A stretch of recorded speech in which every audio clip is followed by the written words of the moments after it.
Good afternoon, ladies and gentlemen. Guile here, and welcome back to the Forged Alliance Forever promotional series. I hope you are all doing well.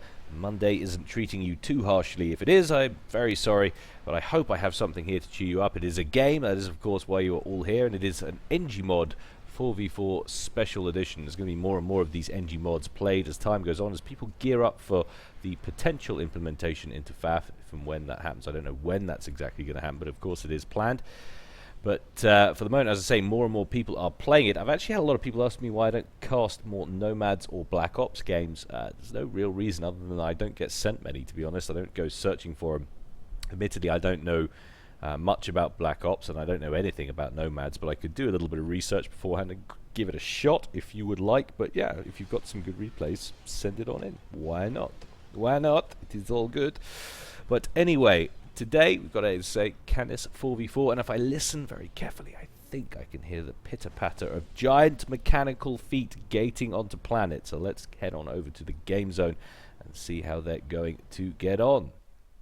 Canis 4v4 needs little or no introduction, of course, but our players do because they're very well behaved and they deserve it.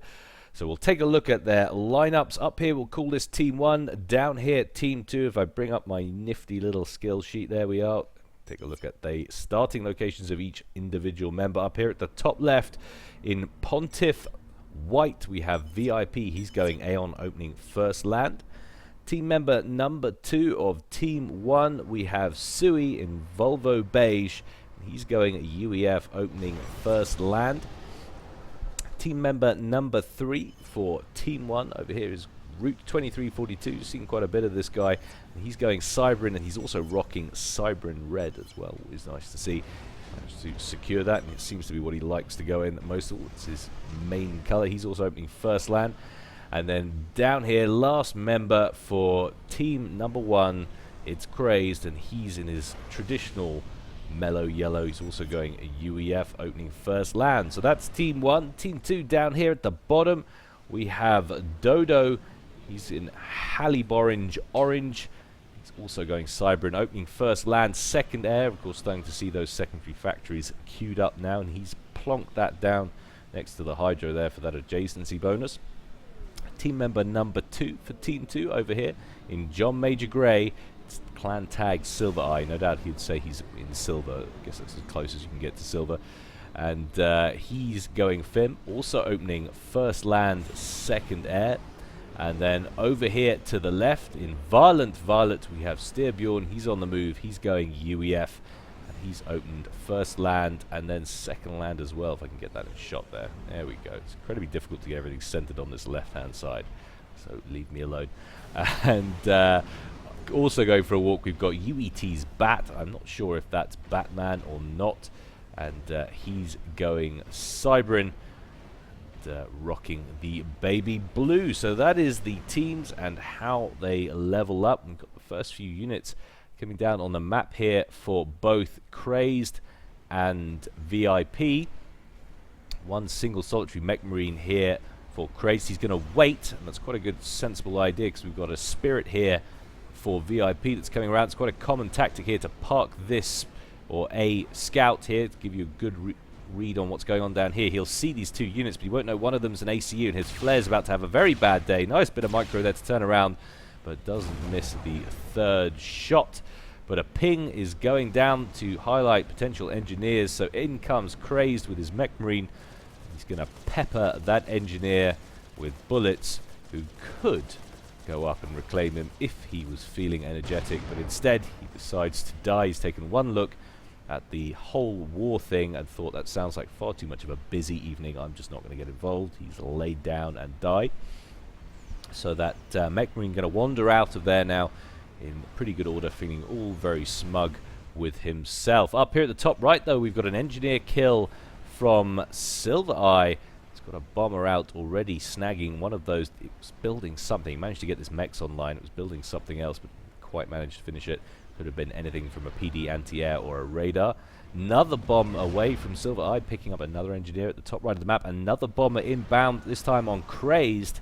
Going to go after the engineer, working on that Hydro, and grab it. So 3 kills for Silver Eye's bombers, all looking very tight indeed. Another round, this time 2 engineers in jeopardy. They go down and finishes off a T1 power plant that was partially completed. 3 engineer kills up here from Silver Eye for Root. Another vulnerable 3 engineers in the middle.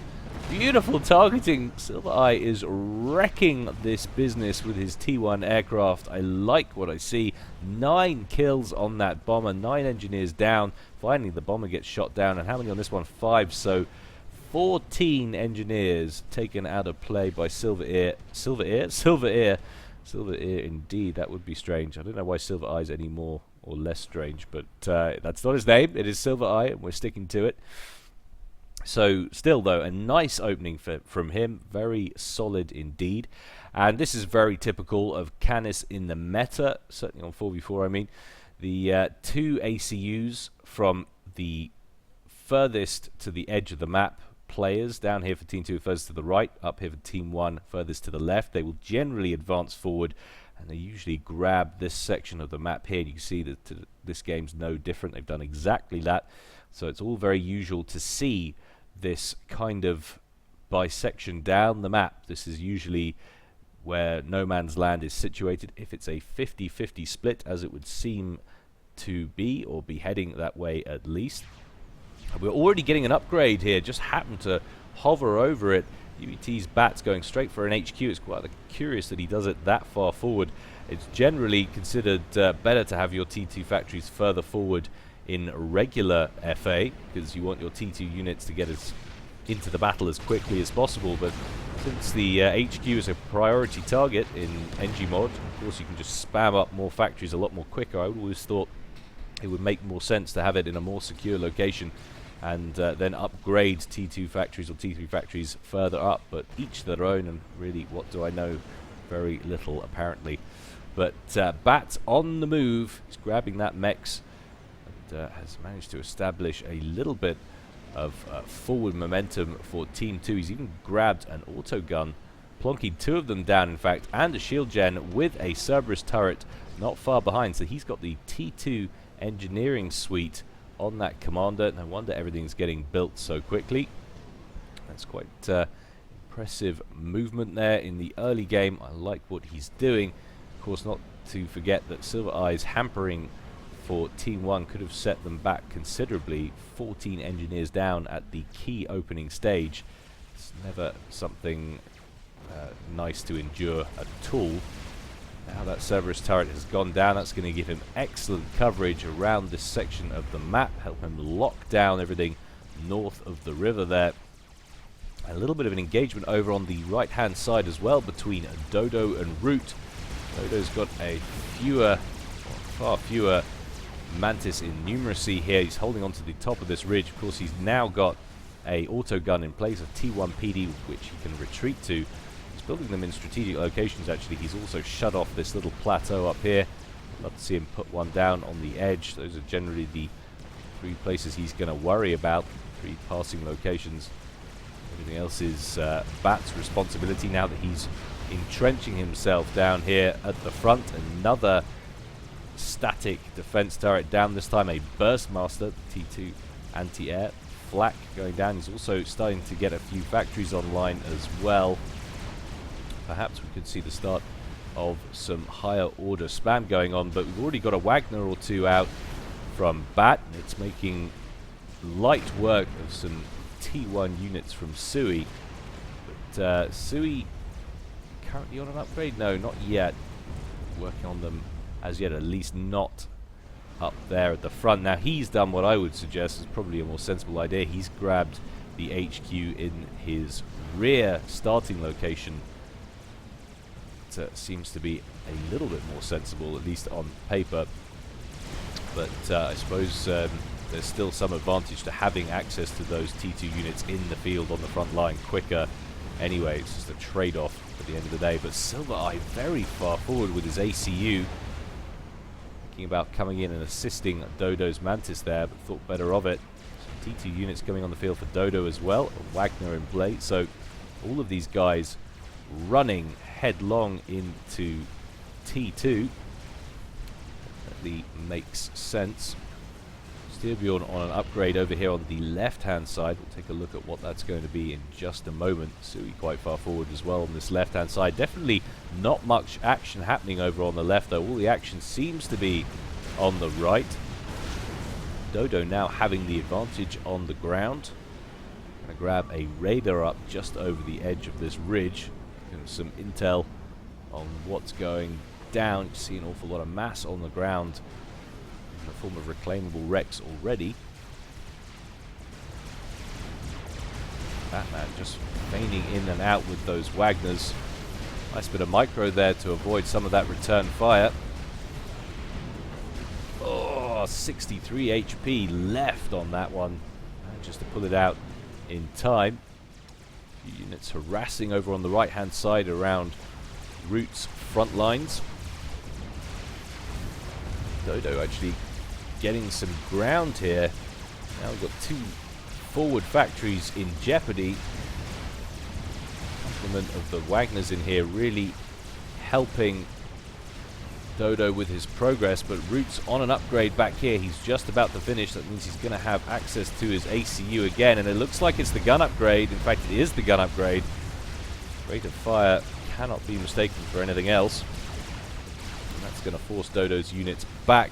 Managed to pick up a couple of mexes out of it, so definitely worth it. So done a lot of damage to those factories, but hasn't managed to finish them off. A little bit of a point defense creep going on here from Bat. We see that from Cybran players, although being slightly thwarted by the terrain now as they promptly fire into the hillside. Now finally a little bit of action over on the left. Styrbjorn massing Mongoose up on the ridge, but VIP ready with some Obsidians and Asylums to cover him, so it's double shielding in there with some Ascendants as well. So any kind of gunship attack is going to be thwarted pretty easily. Crazed up front, working on as many buzz kills as he can. He's got one triad at front that's just perma-firing at the shield for Bat. Already got one Cerberus turret down. The second one's being spanned up very quickly indeed. Silver Eye is there with his ACU. I don't actually think he's assisting. In fact, he isn't. And Crazed seems to be losing his footing here somewhat. He's got a few units of his own coming in. He's got a couple of pillars in there. Wants to try and hold on to this T2P gem, but I don't think he's going to. It's definitely a priority target. Down it goes.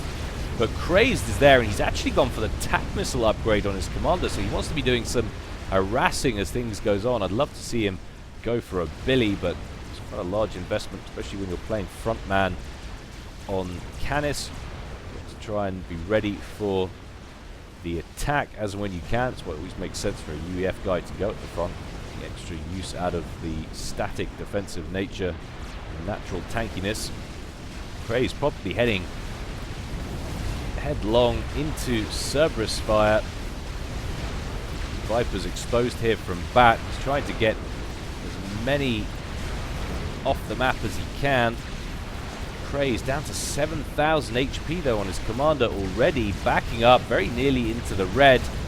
Silver Eye charging in with a group of units himself, but Sui is coming into back Crazed up. Will be enough firepower to drive these forces back. Plus combined with those pillars, Crazed for the moment looking okay. Some talk of a snipe going on. Sure, I don't think of them are trying anything like that as yet. This has been a really nice maneuver up front. Some very successful pushing from Team 2, Silver Eye and Bat. Mainly Bat. Really making things work at the front with this little mini point defense creep he's going on. So nasty little fire base he's got down here. Of course, he's got a few zappers littered about the place as well, like over here, and that cuts down any possible trajectory from Crazed's ACU TAC missile. Sui and Crazed's ACUs probably spamming up as many triads as they can in this main area. In fact, they're going all out on this whole defensive business. We've got buzzkills going down, we've got plasma cannons going down, shield T2 gen going down. Say going down, I mean being placed. A few people have been wondering why I termed that recently. Root over on the right hand side, making some advances with his ACU, some nice overcharges there, smashing down those rocket bots. Dodo's going to try and pull out, but another nice overcharge there. He's going to get out of there with a few units, but Root's done some pretty significant damage over on this right hand side, and now we're getting some engagement on the left. VIP, nasty looking group of units, and these asylums really could tip the balance for him, although we've got one parashield in the area as well for Styrbjorn. But I always get nervous facing off against an AM player, especially when they've got that many obsidians covered by asylums as well as their ACU. That's a lot of firepower on the map. Now Styrbjorn moving in, try and take down some of these units. Obsidian in danger of going down. It's going to get out of range just in time. Nice feint as well by Bat, who's got a whole bunch of Wagners on the periphery of the field. It's going to force VIP to retreat. Doesn't want to get sandwiched between those two groups of forces. And once again, Kray's ACU out front taking an awful lot of fire, down to around 10,000 HP as he reclaims as much as he can get his hand on. Sui over here on an upgrade to his left. A whole bunch of build capacity assisting on that. And Dodo's pushed quite far forward along with some units from Silver Eye. In fact, predominantly Silver Eye. I think he's got the majority of units there. Not going to breach into the main base or anything, especially not since there are Percys on the field. So Crazed has made the transition to T3 land. Get a few more factories online. In fact, he's already got one factory in place, another one upgrading to T3. This is where you see Engie mod in action. Especially dangerous at the moment, the Percivals. It looks like there's going to be some alterations, either to make them more expensive or increase their build times or something, because it's generally seen as a little bit too OP in favor of UEF at the moment with the whole changes to Engie mod. Getting out those factories. Percivals, of course, very strong indeed. I always argue they are the reason UEF don't have a direct fire experimental. But over here on the left, Styrbjorn being run down by VIP and completely surrounded by Obsidians. This isn't looking good, and just watch him shed HP as he tries to run to cover, down to 6,000 HP, and this is running on 0 speed, remember. He knows he's done, and that's why they're my favorite T2 units. Kaboom! Just got owned. And 18 minutes down, Styrbjorn is the first player out of the game. Team 2, the first team to lose one of their players. Nice work there from VIP. How Styrbjorn managed to get himself that isolated. It's a shame as well, because he's well teched up and entrenched. If he'd have been closer over here, he could have got potentially under his shield, under the coverage of those triads, but it wasn't to be. And now we can expect to see VIP push down this right side. Of course, Team 1 are going to know that Team 2 have an exposed flank down at the bottom now, so we expect some kind of maneuvers in that direction. There's still quite a few Obsidians on the ground as well, so if they're quick, he could potentially make some inroads there around the back. I'm sure that will be the focus now for Team 2 to attempt to cover that. We're starting to see some gunships on the field now from VIP, some Spectres in place, and a Trebuchet up front as well from Bat, so he's trying to range Team 1 as best he can, but Sui leading the charge, coming in now. They've managed to breach at least one of these shielded defensive outposts from Bat. Sui going to take down a T2 P-Gen that belonged to Silver Eye. It's going to annoy him ever so slightly. Some fire going down onto that ACU of Sui's, but our shields doing their work. However, so much fire coming in, and Bat coming in to join it as well. Now it's all going to hit the fan. Trouble is, there's Percival's coming in now from Crazed. Bat needs to be incredibly careful. He's down to around 10,000 HP, and that will fall down very quickly. But Sui has taken a lot of fire suddenly, down to 2,000 hit points. He's trying to back out as best he can, but he's not going to make it. Too many units pushing in there from Team 2. So 2 minutes later, the second person down in this game, it is Sui. That evens things up. It's now 3 players apiece. Crazed is going to withdraw his Perseus out of the mix.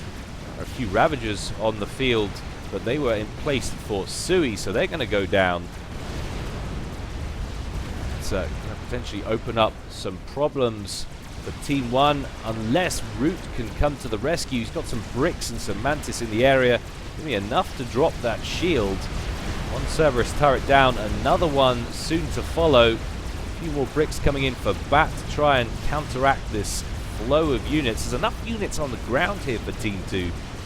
Just lacking on Cerberus turrets. If they'd had a few more in there, might have been able to stop this, but mass energy, of course, always at a premium in Supreme Commander. And now we can really see the forces from VIP pushing in around the back. I think he might have been a little bit too cautious. He's waited for too much stuff. There's a lot of build capacity in here now, as you would expect. Reclaiming, upgrading, trying to get a foothold back on this now redundant base.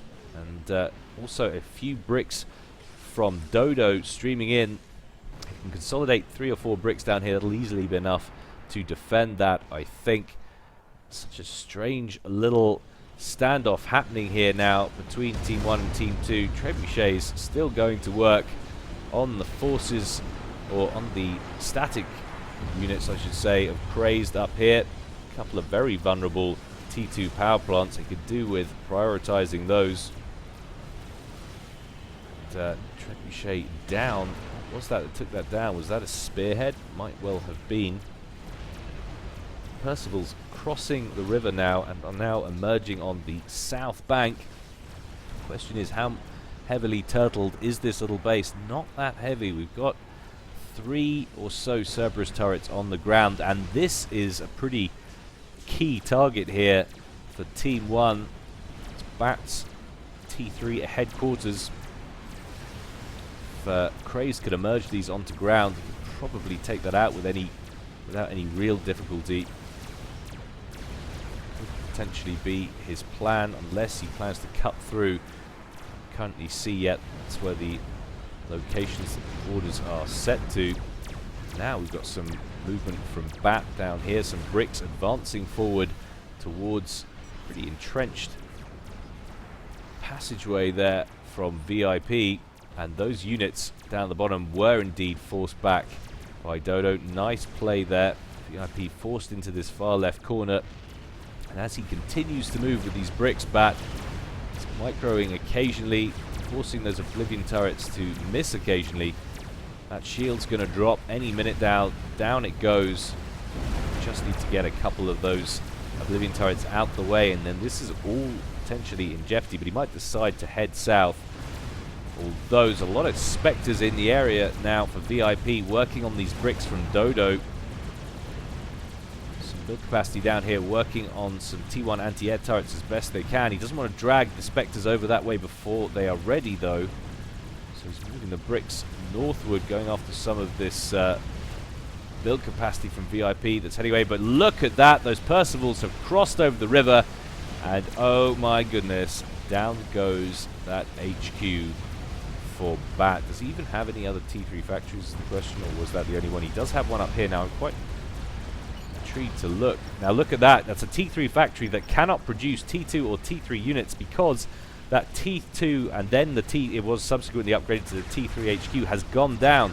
So that's a redundant factory, and that is a key feature of Engie mod, one that we haven't seen in these casts so far. That has been denied. Such an interesting development, I think, with Engie mod. I love that, and that's why I would place my HQ way down here where it is safe, so that kind of thing cannot happen. Now we're getting some movement up here from Bat. He's his last few bricks on the field, I think. Actually, he's got some up north. He's got more up north than he has down here on the left. But build capacity here from VIP, spamming up mass storage. Interesting. I thought that would have been some PD going down. I naturally assumed it would be. I guess he feels he doesn't need it. There's so many Spectres in the area. He's got a bunch of Harbingers in the area as well. Down goes that brick before any real damage is done.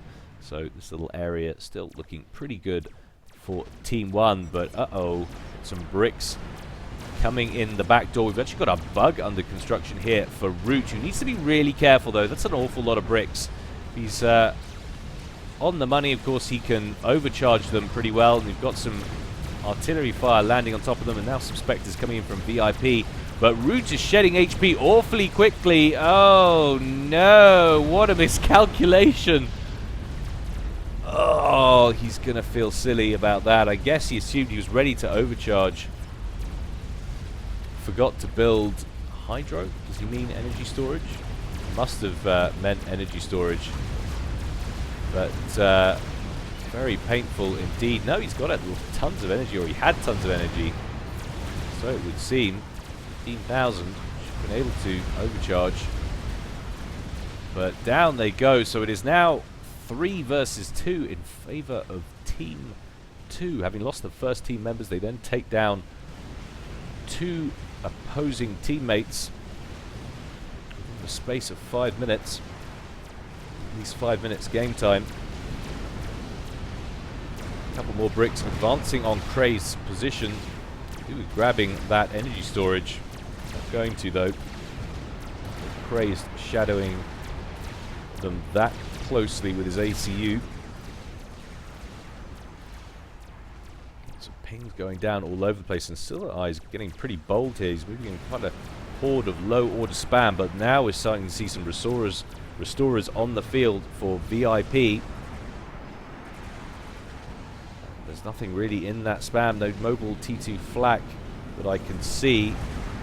So they're going to need to pull back to where there's some coverage. As soon as his back got any Burstmasters on live. He's got an awful lot of tactical missile launchers, so this could potentially be a snipe that's been planned, but it's very thin on the anti-air, this little forward base.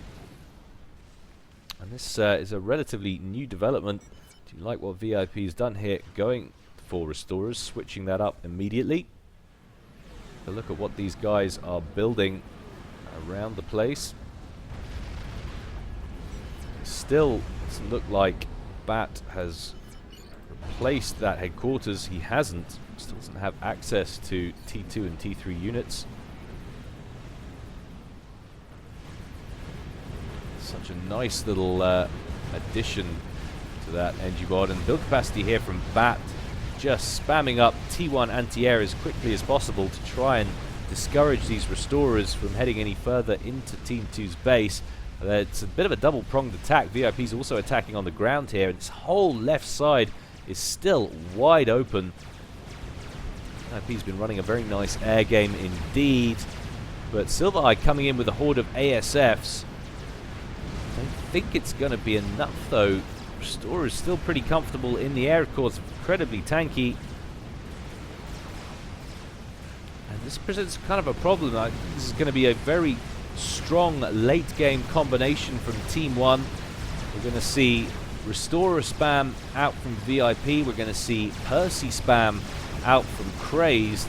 That is a nasty combination for anyone to deal with. Restorer is still alive, not in any great number though. Finally got some static flak in place. Some Snathers firing away from Silver Eye. A little bit of a push down the left-hand side. It's actually a lot of Harbingers in the area. They've snuck up very quickly indeed, but I'm terrified of these bricks. Interesting they didn't decide to pick off a few more mass points there. Admittedly, they're not very high order one. This one on the outside is only a T1, and then we've got 3 T2s next to it. And still no decisive movement over here in the middle, up at the front by Crazed base. Another upgrade online. He's still got the backpack. What's he working on here? What we see is the question. I'd love to see him go for a Billy, but I wouldn't be surprised if he switches out for the shield. More Restorers on the field, so VIP committing to them in a big way. Low order spam here from Silver Eye. Not going to do well at all in this situation. Team 2 need to prioritize flak. Some coming in now from Silver Eye. Suddenly a lot of Percivals on the field. Look at that. Crazed is looking very dangerous indeed. Spearheads on the move as well, going to give them good range. And a few zappers in play. That's quite a lot of spearheads. They do chuck out an awful lot of missiles. Styrbjorn gasping at the quantity of Percy's coming out from Cray's corner of the map. Real standoff here between these two guys. Lots of restorers still in the air, but very badly damaged indeed. Be careful where those two are flying. Not going to last too long.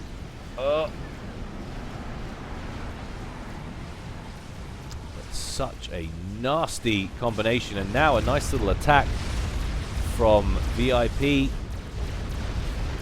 carving a path through the front of Team 2's base and at the back at the same time. However, Dodo's ready there with a whole bunch of bricks. Smash down those harbs as they come in. A lot of build capacity now vulnerable. And oh no. Luckily there are some bricks in the area which are higher priority targets. The harbs are focusing in on those. Silver Eye's build capacity is safe for the moment, especially as these bricks come back into range in the middle. But a big push in the middle now from Crazed.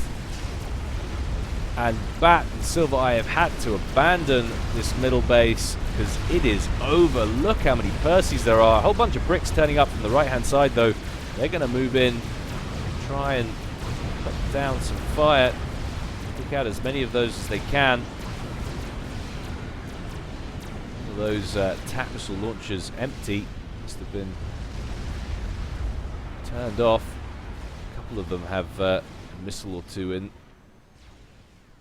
But of course what that's meant is Dodo's had to withdraw his troops that were really right up here around the back, threatening to come in at Team 1's rear section there in their base, but they've had to pull back to stop these Percys making any more advancements, but they're just so brutal. Queuing up now north of the river. Styrbjorn claiming that those Percys make it GG. And there you see the general feelings about how strong they are in this mod. I mean, remember, the Percys haven't been beefed or anything. It's just the speed at which you can make T3 units now. They were always that strong. And T1 PD's being spammed up as quickly as possible by Bat. He's trying to put down something that's going to keep them out of his base, but he's actually cornered. And he's going to start reclaiming. He's walked up, balls out, going to start reclaiming some of these Percys. Very cheeky. You can see the wreck appear there. It's at least one less Percy that he doesn't have to worry about. Strategic launch detected. Oh my balls. And just when you thought you'd seen it all, a nuke goes out from Dodo right at the back of his base. The question is, what's it going for? This could be what Team 2 need right now. They're under an awful lot of pressure. The question is there any nuke defense? We shall see soon enough. All that build capacity over to the left from VIP is being moved out into the river. He's trying to protect it. Oh no, where's the HQ? There's the HQ. And down it goes. So no more Percys from Crazed for the moment. That will buy them some breathing time if they can survive this onslaught. Dodo has withdrawn the majority of his forces down here to engage these Percys from the side. But it's an awful lot of Percys. We've got some T2 gunships in here from Silver Eye, wailing away on them. But the Restorers come in to assist. And it's just far too much air power and ground power on the floor. This could be GG right now. In they come.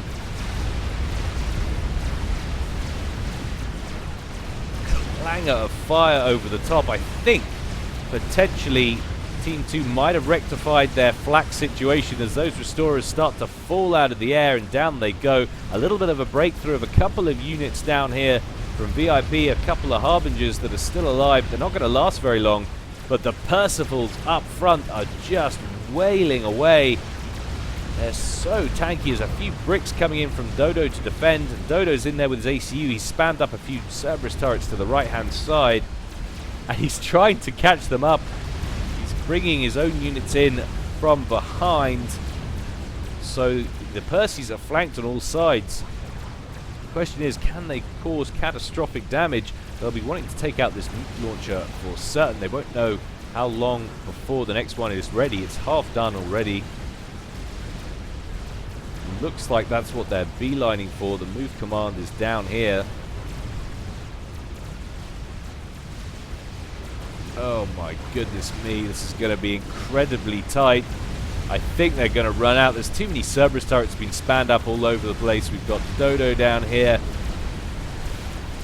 filling them up as best they can. And that's the thing with this game as well. Every time an assault fails, not only you're putting mass on your doorstep of your opponent, but you're also forcing him to become more tanky, to become more turtly. And they managed to kill off that last Percival just before that iron reactor goes up. Very nicely done from Team 2. Team 1, meanwhile, though, making yet more inroads up here at the front. Restorers still going strong. A few bangers in play here to promote the idea of withdrawal for VIP. Still Bats up here at the front with his ACU. I don't like that at all. If I were him, I'd be getting my big shiny metal behind out of there. This is a much safer aquatic dwelling place down here that Silver Eyes found. See, I don't know why you can't target that. He's clearly out of the water, but apparently not. Apparently that's safe. I imagine high priority right now for Team 1 will be nuke defense. Question is, has anyone already got it up? Who's working on it? And how fast? It's on a postcard if you see it. I certainly don't. So we'll take a look now. We can see Craze Factory there. T1 out of a T3. That's got to hurt, especially when they're doing so well. So that nuke defense going down at the front from VIP. Probably going to require some assistance there from Crazed. And now Silver Eye coming in with more ASFs again, but just not going to get the job done against those Restorers. They're still too powerful. I love this combination in Engie mod of Restorers and Percivals. Very strong indeed. But luckily Dodo's got a few ASFs of his own as well. But still, I don't think he's breaking them. So many hit points. Nice bank of bricks there from Dodo. Going to help to keep those units out. And tons of bangers. That's a real miscalculation there from VIP coming in to try and engage those. Took an awful lot of fire on those. Still, that's a decent amount. It really is where he's plugging all of his resources at the moment. You can see the amount of build capacity on that T3 air factory. Of course, it's one of the things that people are originally moaning about, that with Engie mod, that you won't be able to play like this. Still can't play like this, guys. Nothing's changed in that respect. If you want to get a bajillion engineers to surround that factory and assist it, you still can. And it hasn't been nerfed in any way. Bat now on an upgrade in the water. Interesting. If I were him, I'd be getting some kind of cloak or personal stealth to get out of there. Such they clearly know where they are. They're pinging him on the map. That is a bad place to be, my friend. See what Team 2 have planned. Start a Tsar, Crazed is telling his teammate. And a nuke launcher going off. You can hear that familiar pinging and another ping going down as well. That's presumably VIP telling Crazed that he's launching. The question is, what's he launching at and where? And do Team 2 have nuke defense? Dodo says, I'm loaded. Well, that's good to know. The question is, where is the target and is it in range of your defensive silo? We shall see soon enough. In comes the nuke. This will be slightly demoralizing for Team 1 if it is defended. They could really do with it. And up goes the nuke defense and shoots it down. That will be annoying. VIP will be lamenting his target choice there. He could have dumped it in here and really broken this position. Made better use of that. But it's so very difficult sometimes in a game of this scale to see, to look at that for a brief moment on the map and everything, determine nuke defense. But anyway, finally we've got another HQ in place for Bat, so that's going to allow him to start producing some T3 units again, which she badly needs. And now a few spearheads moving into range for Crazed, gradually, ever so slowly pushing back Team 2 closer to this side of the map. And the restorers, the mobility of those restorers is giving them a huge advantage. It's allowed them to keep on top of all this territory down here, prevented Team 2 from expanding up here.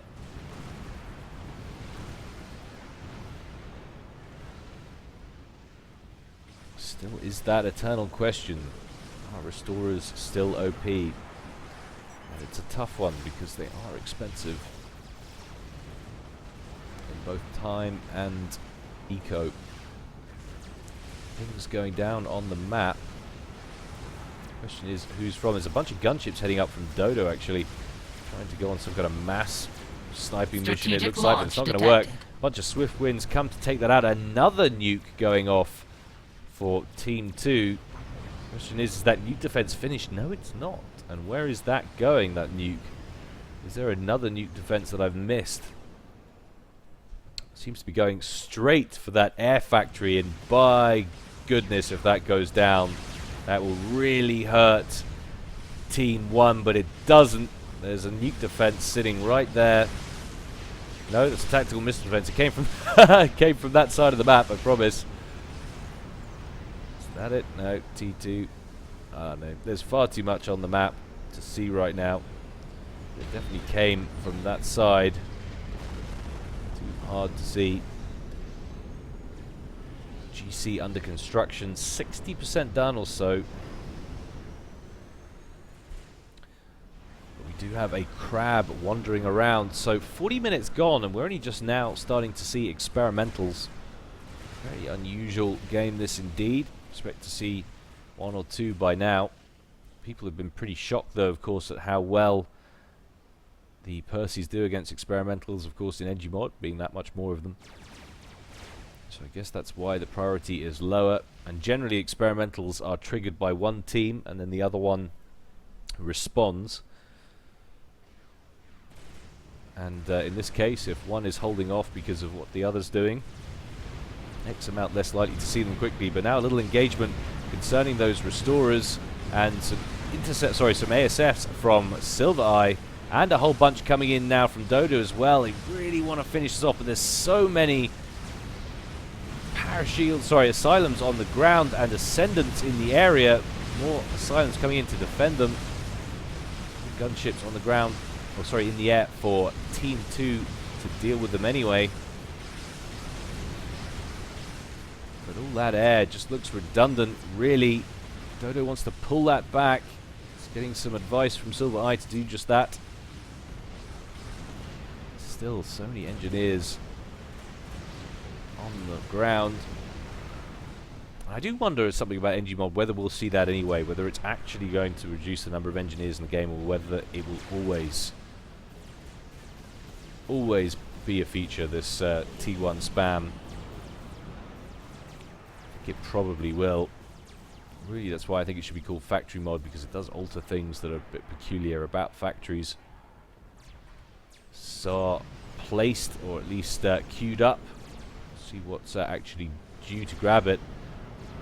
It's got a whole bunch of shield gens to get first. This one little T3 Aeon engineer, he's busy, so it'll be a while before he gets him.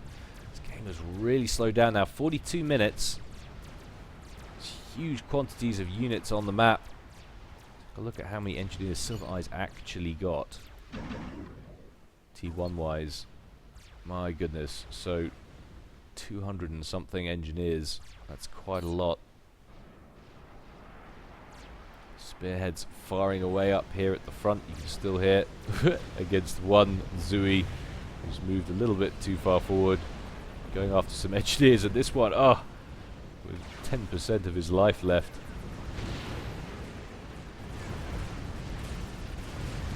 Store is still working on spam. They need to be really careful. They are all rather low on health.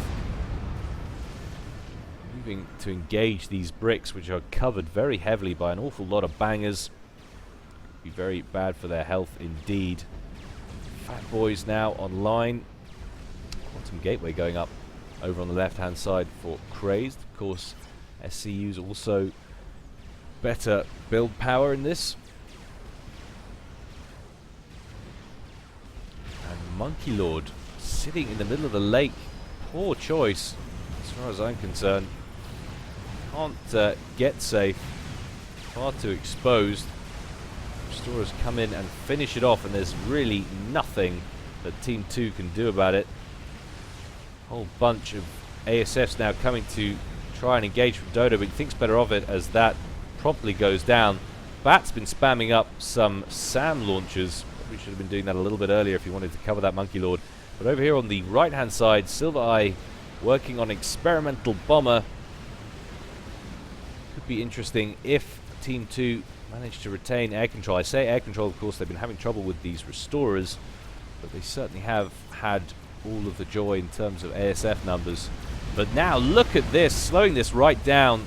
So we've got a T1 naval factory over here for Craze. He's been pumping out subs here, and this causes real problems for Bat. He can't just walk out of the water. He'll be killed either by restorer spam or by the horde of Percivals that are now camping the area. He's got 1, 2, 3, 4, 5 Tiger Sharks on him. He's going to reclaim them. That's what he's doing.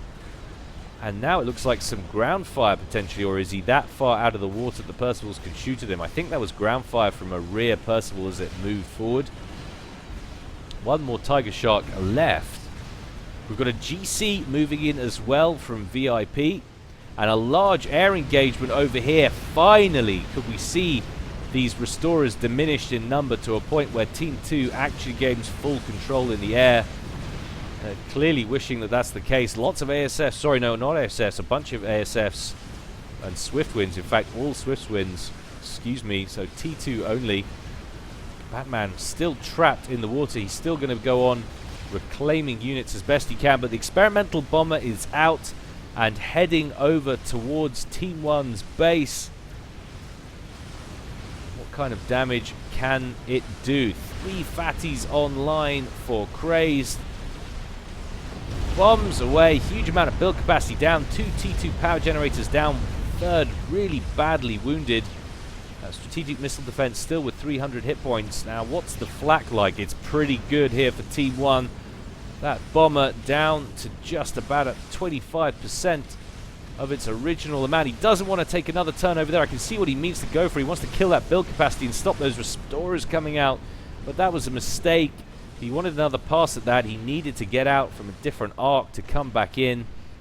His best option was to come down here, drop another bomb off on his way, and then try and make another approach. Use ground fire, and there's pinging going down. I'm thinking they're talking about that GC on Bat's ACU, and if they do that, and they do that well, I think that's Bat going out. His HP just got zapped. Another one going down. Boom! Minute 45, Bat gets ejected from the game, and finally it is even in numbers in terms of players left in the game. That's pretty brutal. GC still heading south. There's a lot of bricks in the area though from Dodo. That much fire, they should be able to deal with that experimental without too many problems. Those bricks come into range. It's deciding that that's too much fire. It's going to turn around. Taking an awful lot of fire in the back though and not firing at anything. Percivals from Crazed coming in to assist. I think Dodo's got to commit if he turns around now. Strategic launch detected. Just going to get wiped. Colossus just goes down so quickly though once all those bricks engage. Nuke going off from Dodo once again at the back. We'll try and take a look at where that's going. We'll go to split screen to keep an eye on these two things. And Percivals emerge or re-submerge back into the water. Looks like the nuke's heading back towards the main base of Team 1. It's going at the front once again. HQ down for Crazed. They don't want him to hang on to that headquarters, and I really don't blame him. Going back to single screen. Megalith very exposed up here to these restorers, and 3 fat boys. One of them is submerged though, so not getting the fire off that they could be getting over this river. Lots of strat bombers in the air, going after the fat boys. A wise choice, if I may say so, my lord. Not enough wood, my lord.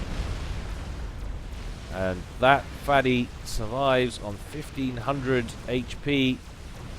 It's just too much anti-air up here for his air units to get any traction. But a little bit of an engagement down here from VIP, who's trying to penetrate. He's leading with asylums. A couple of harbingers in the mix though, but he's very light on the ground in terms of damaging units, ground power so to speak. Dodo's there, ready for him, primarying all those harbingers first. He's going to mop up that flak and those shields second. He's going to cut off any reinforcements as well. Restorers coming in at the same time, but there's an awful lot of bangers on the field. ASF's also coming in for Dodo. But still, it just can't deal with this Restorer span. There's always so many of them in play. No matter how many times they seem to wipe half of them out. Times they'd have managed to get a bomb off on there, that would have really helped. Or if they'd managed to nuke it. Strat bomber coming in now. Beautiful bomb into that build capacity there. 13 engineers down. Gunships chasing after him. Take off about a third of his health in that first pass. That Tsar still not started. Just queued up. That's how long it's taken that engineer to complete those fractures. And we've got a satellite. What? Crazed. You raging... Well, I won't say it. It's a family show, but you know what I mean. What you doing? Unusual play there from Crazed. He's clearly having a bit of fun. Who's to judge?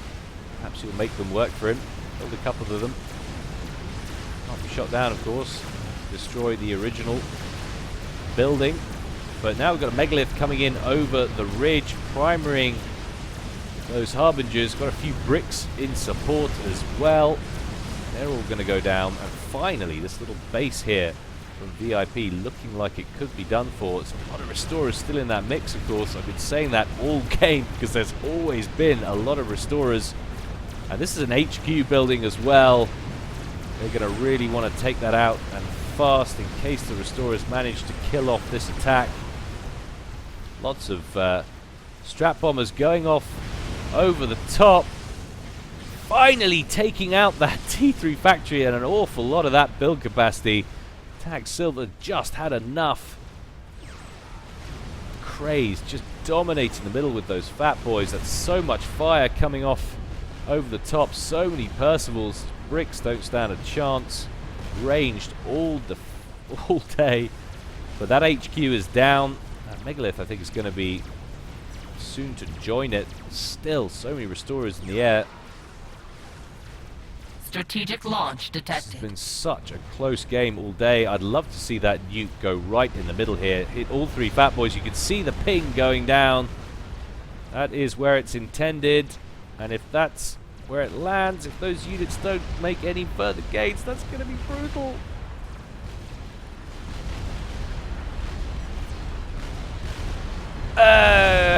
Oh no. That's painful. And the question is, has Crazed rebuilt? He has, so he's still got access. He's rebuilt his HQ from that last nuke. He's still got access to T3 units, and in a big way. 1, 2, 3, 4, 5, 6, 7 T3 factories. That is why people are nervous of what's happening here, but look at that. Can't really see, all of those wrecks have been incinerated. 2 Percivals survived. Yeah, man, I was there. Percival's seen some stuff, man. Restorers, though, all game. VIP Team 2 just haven't been able to find a way to deal with them. I was talking about Aeon toys in chat earlier. People are saying, like, what? I still think restorers are toys. They are. I mean, look at what they can do. Bangers closing in though now from Dodo. So many of them on just sort of 1,000 or 1,500 HP into the red. Lots of air factories going down from Dodo. Team 2 desperate to get a handle on this air game. Just haven't been able to manage it. And look at this, a whole bunch of Clink Hammers. That's outrageous how quickly that went down. Guess you've got quite a few engineers in here. You've got 2 T2s and a bunch of T3s. Another feature of Engie mod, of course, that makes much more sense if you're building things further away to use the higher tech engineers. But I like to see 2 satellites. Are you kidding me? Where are they? Where are they? Coming across the field now. That's going to be incredibly irritating. Oh man, I'm a pretty polite person, but if I was on Team 2 right now, I'd be calling crazed all kinds of names. How dare he build satellites in my game? Build capacity just dying a death to these restorers. So much mobility all day. A large scouting mission going out from Dodo. Looking for snipes. Zog going up very quickly indeed. About 60% done. Now those satellites are coming in. Going to start sniping power. You can see pinging going down. Sniping mass. Awful lot of build capacity that's exposed. Woeful Strategic launch damage, of course. detected. That's where they'd have to be. No direct counter. They're going to go straight after the nuke defense. It's kind of interesting. I suppose they're not well upgraded shields, but another nuke away. Anyway, did I say nuke Strategic defense? launch Nuke launcher, detected. you know what I mean? 2 nukes, in fact. So Dodo has grabbed a second nuke launcher. What's it going for is the question. Right up here to the top left. That's crazed ACU. Where's it headed? It's going straight to the back. It doesn't like that Novax. Oh no! Crazed was in range. And didn't move his ACU, so down he goes, bested by a nuke. How very painful for Team 1. And Team 2 must be breathing a sigh of relief. No more flippin' Percivals, thank you. Styrbjorn having been Strategic ejected launch detected. 25 minutes ago, was it? At minute 18, something like that. Exclaiming, what a cool... Zayford or Garl gonna cast it. Well, yeah, I'm doing it. But, Restore is coming in now for VIP to get as much damage done as possible. Flying overhead, taking an awful lot of flak. Silver Eye has placed a lot of anti-air here in the hopes of defending all of this stuff. And finally, these units... What the bleeding blue blazes was that? I have no idea what just happened, Strategic but I'm launch excited. detected. That must have been a nuke from VIP going down on the right-hand side. And another one now aimed at Silver Eye. That's where it's going. And he's not moving for anyone, man. He's working on that experimental bomber. And it's a shame. They've literally just got a handle on this game. All of those gunships, those restorers are down. We've got strap bombers coming in on the left-hand side, but this nuke looks like it could be well placed. Tag Silver has not realized yet the trajectory of where that's going. It's going to hit him, connect with him full on in the head. Couldn't be more accurate. The exclamation no goes out. But strap bombs coming in at the same time. VIP goes down. The snipe is successful. And that was Tag Silver Eye as well. So a posthumous kill. Revenge is sweet.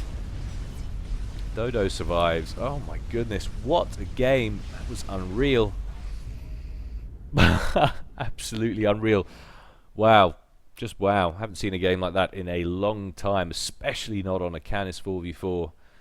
And I'm hoping that's going to convince some people of the virtues of Engie mod, because it certainly makes for more interesting games. Yes, I could concede that there are probably some balance issues, maybe potentially with regard to Percy's, and I say that tentatively because I'd hate to see the Percy's stats themselves nerfed, because of course lacking the direct fire experimental, the Percy's are the UEF's only real punching power.